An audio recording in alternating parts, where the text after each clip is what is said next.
شروع اللہ تبارک و تعالیٰ کے بابرکت نام سے۔ سورۃ زمر ترجمہ۔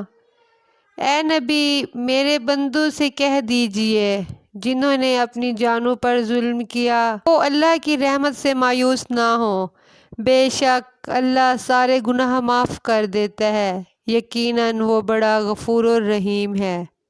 اور پلٹ آؤ اپنے رب کی طرف اور اس کے فرما بردار بن جاؤ، قبل اس کے کہ تم پر عذاب آ جائے اور تمہاری مدد نہ کی جائے۔ اور پیروی اختیار کرو اس بہترین کتاب کی جو تمہارے رب کی طرف سے تم پر نازل کی گئی، قبل اس کے کہ تم پر عذاب آ جائے اور تمہیں اس کی خبر نہ ہو۔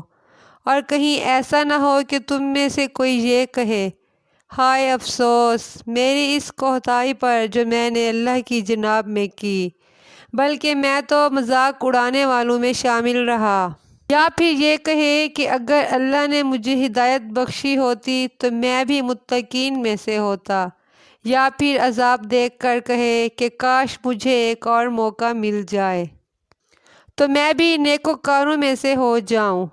بلکہ یقیناً میری آیات تیرے پاس آئی تھیں، مگر تو نے انہیں جھٹلایا اور تکبر کیا اور تو تھا ہی کافروں میں سے۔ اور قیامت کے دن تم دیکھو گے کہ جنہوں نے اللہ پر جھوٹ باندھا ان کے چہرے سیاہ ہوں گے۔